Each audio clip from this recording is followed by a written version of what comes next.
ஆர்வமுள்ள நீங்கள் எல்லாருக்கும் ஒரு உற்சாகமான வணக்கம்.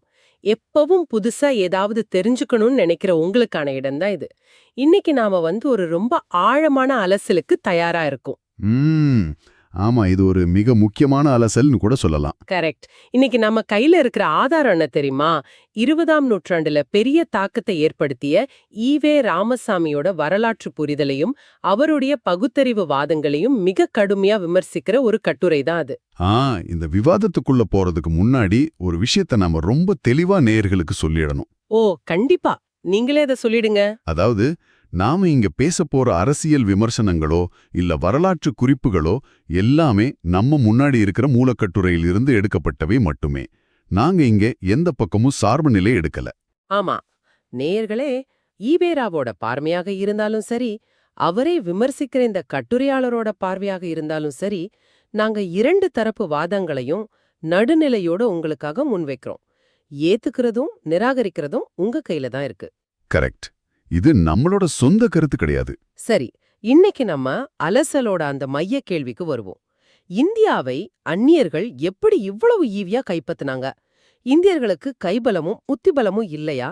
இதை பத்தி 1931ல ஈவேரா சொன்ன ஒரு கருத்தோ, அதுக்கு எதிரான இன்றைய கட்டுரையாளரோட கடுமையான விமர்சனமும் என்ன அப்படிங்கறத நாம இன்னைக்கு பார்க்க போறோம். ஆமா, இது ரொம்ப சுவாரஸ்யமான ஒரு முரண்பாடு. சரி, இதை சற்று விரிவாக அலசுவோம். இந்த விவாதம் எங்கே இருந்து ஆரம்பிக்குது? இது ஒரு பழைய கட்டுரையில இருந்து தொடங்குது. 31ஆம் வருஷம் குடியரசு இதழ்ல ஈவேரா எழுதின ஒரு கட்டுரை. அது சமீபத்துல, அதாவது 2020ல விடுதலை இதழ்ல 2ல் 1 வேண்டும் அப்படிங்கிற தலைப்புல மறுபிரசுரமாச்சு. ஓ, அந்த மறுபிரசுரத்தை தான் நம்ம கட்டுரையாளர் தன்னுடைய விமர்சனத்துக்கான தொடக்க புள்ளியா எடுத்துக்கிறாரு. கரெக்ட்.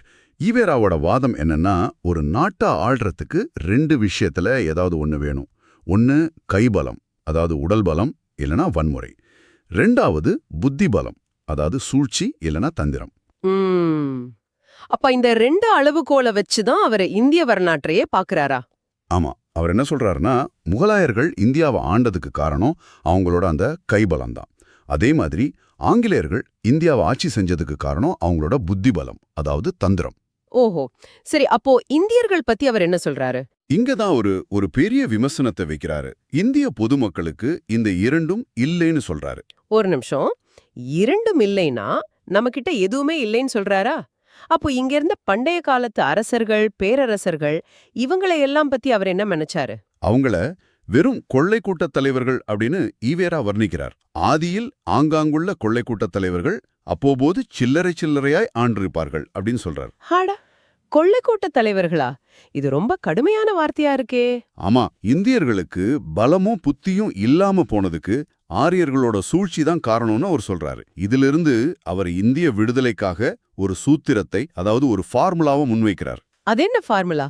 பலம் வேணும்னா மக்களிடையே ஒற்றுமை வேணும், மதம் ஒழியணும், பகுத்தறிவு வேணும். அதே மாதிரி புத்தி வேணும்னா காந்தியமும் பார்ப்பன ஆதிக்கமும் ஒழியணும்னு சொல்றாரு. காந்தியமும் ஒழியணுமா? உலகமே கொண்டாடும் ஒரு தலைவரை அவர் விமர்சிக்கிறாரா? மிக வெளிப்படையாவே விமர்சிக்கிறாரு. திரு காந்திக்கு பலமும் இல்ல புத்தியும் இல்ல அப்படின்னு அவர் எழுதியிருக்கிறது இந்த கட்டுரை சுட்டிக்காட்டுது. ஓ, இது உண்மையிலே ஆச்சரியமா தான் இருக்கு. சரி, இது 1931ல ஈவேராவோட பார்வையா இருந்திருக்கு. ஆனா நம்ம ஆதார கட்டுரையாளர் இது அப்படியே ஏத்துக்கல இல்லையா? அவர் என்ன சொல்றாரு? இதில் மிகவும் சுவாரஸ்யமான விஷயம் என்னவென்றா, கட்டுரையாளர் இதுக்கு ஒரு கடுமையான எதிர்வாதத்தை முன்வைக்கிறாரு. ஈவேராவுக்கு உலக வரலாற்று அறிவு 0 அப்படின்னு ரொம்ப ஸ்ட்ராங்கா சொல்றாரு. 0மா? ஏன் அப்படி சொல்றாரு? ஏன்னா, நீங்களே யோசிச்சு பாருங்க, ஈவேரா நினைக்கிற மாதிரி இந்த உலகத்துல இந்தியர்களை மட்டுமா அந்நியர்கள் ஆட்சி செஞ்சாங்க? ஆங்கிலேயர்கள் இந்தியாவை மட்டும் ஆளல, உலகத்தின் 70க்கும் மேற்பட்ட நாடுகளை ஆண்டார்கள். கரெக்ட். ஆசியா, ஆப்பிரிக்கான்னு அவங்க ஆட்சி பரவி இருந்துச்சு. ஆமா, அங்கெல்லாம் சாதியோ இல்ல இந்திய நிலைமையோ காரணம் கிடையாது. அவங்களுக்கு நாடு பிடிக்கும் ஆசை இருந்தது. அது ஒரு ஏகாதிபத்திய வெறி. அதை ஈவேரா புரிஞ்சுக்கல அப்படிங்கிறது தான் கட்டுரையாளரோட வாதம். ஓ, உலகளாவிய ஏகாதிபத்தியம் அப்படிங்கிற ஒரு பெரிய பிக்சர் அவர் மிஸ் பண்ணிட்டாருன்னு சொல்றீங்க? ஆமா, இதை விளக்கறதுக்கு தான் கட்டுரையாளர் கென்யா அதிபர் ஜோமோ கென்யாத்தாவோட ஒரு புகழ்பெற்ற மேற்கோளை சுட்டி காட்டுறாரு. அந்த மிஷனரிகள் பத்தின மேற்கோள் தானே? அத நேயர்களுக்கு கொஞ்சம் விளக்குங்களே. கண்டிப்பா. ஆப்பிரிக்காவுக்கு ஆங்கிலேய மிஷனரிகள் வந்தபோது அவங்க கைகள்ல பைபிள் இருந்தது, எங்களிடம் நிலங்கள் இருந்தன அப்படின்னு கென்யாதிபர் சொல்றாரு.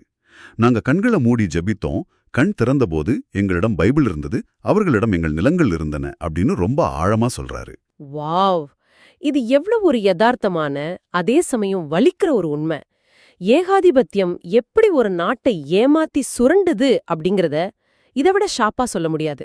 ஆமா, எங்க புரிஞ்சிக்காம ஈவேரா ஒட்டுமொத்த பழியையும் இந்தியர்கள் மீதும் இங்கிருக்கும் அமைப்பின் மீதும் போடுவது வரலாற்று புலன் கட்டுரையாளர் சொல்றாரு. ம், இதுல இன்னொரு சர்ச்சைக்குரிய ஒப்பீட்டையும் கட்டுரையாளர் சுட்டிக்காட்டுறாரே, கி. வீரமணி அவங்க புத்தகத்திலிருந்து. ஆமா, இங்க ஒரு முக்கியமான டிஸ்க்ளைமர் நேயர்களே.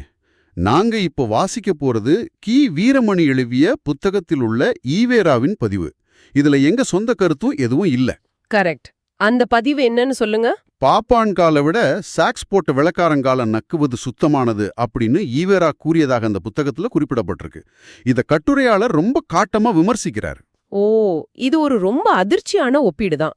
இத வெச்சு கட்டுரையாளர் என்ன கேக்குறாருன்னா, உலக அளவுல நடந்த மனித உரிமை மீறல்கள், இனச் சுத்திகரிப்பு இதையெல்லாம் பார்க்காம இப்படி ஒரு கருத்தை எப்படி சொல்ல முடியும்னு கேக்குறாரா? இங்க சரி, ஏகாதிபத்தியவாதிகளுக்கு மதம், சாதி இதெல்லாம் ஒரு பொருட்டே கிடையாது. அவங்களுக்கு தேவை நிலம், வளம், அதிகாரம். இதை ஈவேரா கவனிக்க தவறிட்டார்னு சொல்றாரு. இங்கேதான் விஷயமே மிகவும் சுவாரஸ்யமாகிறது. இப்போ ஆங்கிலேயர்களோட அந்த புத்திபலம் பத்தி கட்டுரையாளரோட வாதம் என்னன்னு நமக்கு புரிஞ்சிருச்சு. அப்போ இஸ்லாமிய படையெடுப்புகள் பத்தி ஈவேரா சொன்ன அந்த கைபலம் வாதத்துக்கு கட்டுரையாளர் என்ன பதில் சொல்றாரு? இங்கதான் கட்டுரையாளர் சில வலுவான வரலாற்று தரவுகள் அடுக்கிறாரு. இஸ்லாமிய மன்னர்கள் கைப்பலத்தால் வந்தபோது எதிரிகளுக்கு அவங்க 3 வாய்ப்புகள் கொடுத்தாங்கன்னு சொல்றாரு. 3 வாய்ப்புகளா? அது என்னென்ன? முதல் வாய்ப்பு மதம் மாறுவது, 2வது ஜிஸியா வரி கட்டுவது, அதாவது ஒரு 2ஆம் தர குடிமகனா வாழ்றதுக்கு சம்மதிச்சு கட்ட வேண்டிய வரி. ஓ, அப்போ இந்த 2க்கும் ஒத்துக்கலன்னா? ஒத்துக்கலனா 3வது வாய்ப்பு போர் செய்வது. இந்த மோதல் தான், இந்த ஐடியாலஜி தான் இன்றும் உலகத்தின் பல நாடுகள்ல தொடருதுன்னு கட்டுரையாளர் சுட்டிக்காட்டுறாரு. அப்போ இந்த படையெடுப்புகளை எதிர்கொள்ளாம நிறைய நாடுகள் தங்களோட அடையாளத்தை இழந்திருக்குமே. ஆமா, அதுதான் இங்க பாயிண்டே. ஆப்கானிஸ்தான், பர்ஷியா மாதிரி எத்தனையோ நாடுகள் மிக எளிதா தங்களோட ஆதி அடையாளங்களை இழந்துச்சு. அங்கெல்லாம் பௌத்தம் அழிஞ்சு போச்சு. ஆனா இந்தியால அப்படி முழுமையா அழியலையே, ஏன் அப்படின்னு கட்டுரையாளர் கேக்குறாரு. ஆமா, இந்தியா ஏன் தப்பி பிழைச்சது? இந்தியர்கள்ட்ட கைபலமே இல்லன்னு ஈவேரா சொல்றாரே. அது தவறுன்னு சொல்றாரு கட்டுரையாளர். ஈவேராவால கொள்ளைக்காரர்கள் அப்படின்னு சொல்லப்பட்ட சத்ரபதி சிவாஜி, அசோகர், கரிகாலன் போன்ற அரசர்களின் மாபெரும் புஜபலத்தால் தான் இந்தியா இன்று இந்தியாவாக தப்பி பிழைத்திருக்கிறதுன்னு ரொம்ப ஆணித்தரமா சொல்றாரு. அடா, இது ஒரு ரொம்ப தர்க்க ரீதியான வாதம். அப்போ இந்திய அரசர்களோட அந்த கைபலம்தான் பல 100 வருஷ ஆக்கிரமிப்புகளுக்கு பிறகும் பாரதம் அழியாம இருக்க காரணம் சொல்றாரு. ஆமா, உலக வரைபடத்துல பல நாடுகள் காணாம போனப்போ இந்தியா நிலைச்சு நின்னதுக்கு இங்கிருந்த மன்னர்களின் வீரம்தான் காரணம்னு கட்டுரையாளர் ஆழமா விளக்குறாரு. எனவே இதற்கெல்லாம் என்ன அர்த்தம்? நேர்களானவங்களுக்கு இது ஏன் முக்கியம்? நேத்து நடந்ததை பத்தி இன்னைக்கு ஏன் நாம இவ்ளோ அலசணும்? ஏன்னா வரலாற்று புரிதல் தான் ஒரு நாட்டின் எதிர்காலத்தையே தீர்மானிக்குது. தவறான புரிதல் சமூகத்தோட சுயமரியாதையை பாதிக்கும். கரெக்ட். இதோட விளைவுகளை கட்டுரையாளர் இன்றைய யதார்த்தத்தோட ஒப்பிட்டு காட்டுறாரு இல்லையா? ஆமா, ஈவரா அவர்கள் இந்திய சுதந்திர தினத்தை துக்க தினம்னு சொன்னாரு. ஆனா பாகிஸ்தான் பிரிவினையே அறிவு ததும்பும் திட்டம் அப்படின்னு பாராட்டினாரு. அறிவு ததும்பும் திட்டம்னா ரொம்ப பிரில்லியண்டான ஐடியான்னு சொன்னாரா?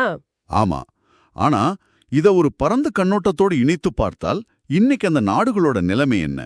ஈவராவால் பாராட்டப்பட்ட பாகிஸ்தானும் ஆப்கானிஸ்தானும் இன்று தீவிரவாதத்தின் பிடியிலும் தினசரி குண்டுவெடிப்புகளிலும் சிக்கி தவிக்குது. ரொம்ப வேதனையான உண்மை அது. ஆனா அவரால் தூற்றப்பட்ட கைபலமும் புத்திபலமும் இல்லைன்னு விமர்சிக்கப்பட்ட இந்தியா இன்று எப்படி இருக்கு? அகிம்சை பாதையில பயணித்து உலகெங்கும் அமைதியையும் அறிவியலாளர்களையும் ஏற்றுமதி செய்து கொண்டிருக்கிறது. வாவ், என்ன ஒரு முரண்பாடு! எந்த இந்தியா பலவீனமானதுன்னு அவர் நினைச்சாரோ அந்த இந்தியா இன்னைக்கு உலகமே திரும்பி பார்க்கற அளவுக்கு உயர்ந்து நிக்குது. ஆமா, இந்த இறுதி முரண்பாட்டை தான் கட்டுரையாளர் ரொம்ப தர்க்க ரீதியா முன்வைக்கிறாரு. ஈவேராவுக்கு உள்ளூர் சமூக பிரச்சனைகள்ல புரிதல் இருந்திருக்கலாம். ஆனா உலக வரலாறு மற்றும் புவிசார் அரசியல்ல அவருடைய புரிதல் ரொம்ப குறைவுன்னு சொல்லி தன்னுடைய விமர்சனத்தை முடிக்கிறாரு. ஓகே, ஒரு சிறப்பான விவாதத்தின் முடிவுக்கு நம்ம வந்துட்டோம்.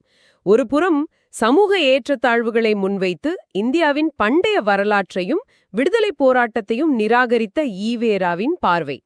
மறுபுறம் உலகளாவிய ஏகாதிபத்தியத்தின் தந்திரங்களையும் இந்திய அரசர்களின் வீலத்தையும் ஒப்பிட்டு ஈவேராவின் வரலாற்று புரிதலை கேள்விக்குள்ளாக்கும் கட்டுரையாளரின் பார்வை. இரண்டையும் நம்ம மிக தெளிவாக பார்த்துட்டோம். ஆமா, வரலாற்றை பல கோணங்கள்ல பார்க்கறது எவ்வளவு முக்கியம்னு இது